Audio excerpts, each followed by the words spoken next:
Welcome to The Explainer. Today, we're unpacking a rapidly developing crisis in the Middle East.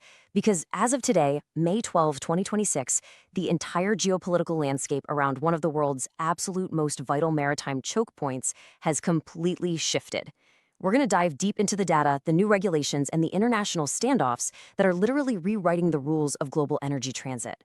So if you want to understand the actual mechanics of what's happening in the Strait of Hormuz right now, you are definitely in the right place. Let's kick things off with a single, staggering number to illustrate the massive global supply shock unfolding as we speak. In the complex world of maritime transit, a shift in just one metric can signal a full-blown crisis. And right now, the number 40 is at the very center of an unprecedented disruption. That number represents the shipping volume through this vital choke point, and it has plummeted. We are currently seeing just 40 ships making the transit per week. To really put that into perspective, before the recent hostilities, the Strait saw an average of nearly 120 ships every single day. Think about that. We've gone from a bustling, continuous flow of global energy to a mere trickle. And a trickle in the Strait means immediate pressure on gas prices and inflation for all of us. Today, we'll examine the source material to explain exactly why this is happening and how the mechanics of this passageway have been completely overhauled. All right, let's get into Section 1, the Strait's new boss. So, following the hostilities that broke out back in February 2026, the disruption here wasn't just some temporary pause. Iran actually pivoted entirely. They've moved away from sporadic military encounters and set up a brand new, formalized system of control. This is run by a newly established body called the Persian Gulf Strait Authority, or the PGSA, and they're working right alongside the IRGC Navy. They're calling it a structured, sovereign regime over the strait. It's a massive shift, moving from unpredictable military encounters to a strict, heavy bureaucratic system of control. And it has some huge implications for international maritime law. Which brings us to Section 2, the new toll booth. So what does this sovereign control actually look like out on the water? Well, Iran essentially introduced a mandatory system that turns the strait into a highly regulated toll booth. There are now these strict, totally unavoidable steps you have to take for safe passage. First, vessels got to secure prior authorization. Second, they have to submit this massive vessel information declaration. Third, they must stick strictly to newly designated mandatory corridors. And fourth, they have to pay some pretty steep transit fees. Let's break down exactly what they are demanding from these global shipping companies. Step 2 is where the bureaucracy just gets wild. Shipping companies must now submit an electronic form with over 40 specific data points before they are even allowed to move an inch. We aren't just talking about basic ID here. The PGSA demands exhaustive ownership details, the nationalities of every single crew member on board, comprehensive insurance info, and highly specific descriptions of the cargo.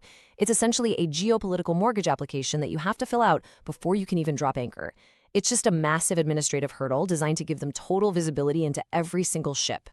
And let's look at the physical reality of this. Once a ship is finally approved, they don't just get to sail through however they want. The IRGC Navy has designated a highly specific maritime corridor as the only acceptable, safe route. And the enforcement? It's severe. They've publicly warned that any deviation from this designated path will be met with decisive action. So the physical navigation of the strait is now entirely dictated by these strict parameters. And then there's the bill for Step 4. Reports indicate Iran is demanding enormous transit fees to grant that safe passage. We're looking at estimates as high as $2 million per individual vessel. When you multiply that by the sheer number of ships that typically move our global energy supplies, you instantly see the macroeconomic shockwaves this creates. This isn't just an administrative toll, it's a massive financial barrier. And ultimately, those costs, they get passed right down to the consumer at the pump. Moving on to Section 3, the geopolitical catch-22. These new administrative and financial demands have created an absolutely impossible trap for shipping companies. On one side, vessels face Iran's strict rules, mandatory corridors, $2 million fees, and explicit threats of decisive action from the IRGC Navy if they don't comply. But on the exact opposite side, the US Treasury Department, under the Trump administration, explicitly forbids any US persons or entities from paying these tolls. The US labels them as illegal payments. So think about it. If a global shipping firm complies with Iran just to ensure the physical safety of their crew and cargo, they instantly risk severe sanctions and being entirely cut off from the US financial system. It is the textbook definition of a geopolitical catch-22. In response to this bureaucratic and financial blockade, we're seeing a rapid escalation in military posture.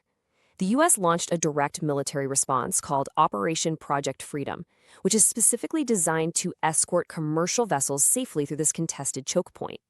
So now, the waters of the strait are an absolute powder keg. It's not just the U.S. out there conducting Operation Project Freedom. France and Britain are moving in too, reportedly planning their own maritime security efforts to protect shipping. But the newly formed Persian Gulf Strait Authority and Iran have drawn a hard line. They've issued direct warnings against any interference by foreign warships, promising an immediate response. The potential for a direct conflict in these really tight corridors has just skyrocketing. This brings us to Section 4, a global supply shock. So what actually happens when a global shipping firm gets caught right in the middle of these colliding forces? The result is complete supply chain paralysis. The data shows a stark contrast. Remember those numbers from the beginning? Before the February hostilities, the Strait smoothly processed nearly 120 ships every single day.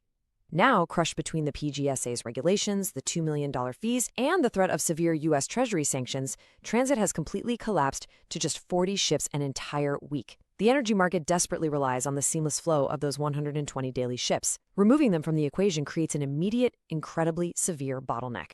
Now, looking objectively at Tehran's rationale in this source material, Iranian officials are actually very clear about their strategy here. They state that they are purposefully leveraging their unique geographic position.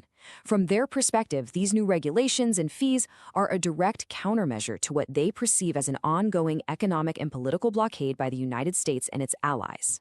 As Iranian Parliament Speaker Mohammad Bagher Ghalibaf explicitly stated, this represents a new equation for the region. Following the hostilities of February 2026, Iran isn't just relying purely on military maneuvering anymore. They are utilizing the physical strait itself as their primary tool for geopolitical leverage. They formalized their control to essentially force the international community to deal with them directly on a regulatory and financial level. Which leaves us with a highly critical point to ponder as we wrap up this explainer. The geopolitical standoff is crystal clear, and the physical drop in shipping is happening right now. But practically speaking, how do you even begin to underwrite a voyage through the Strait of Hormuz today? With massive transit fees and the threat of military action on one side and devastating U.S. sanctions on the other, it is a multi-million-dollar question that is going to dictate the cost of global energy in the months to come. Keep a close eye on the data, folks, because this new equation is definitely still being written. Thanks so much for joining me.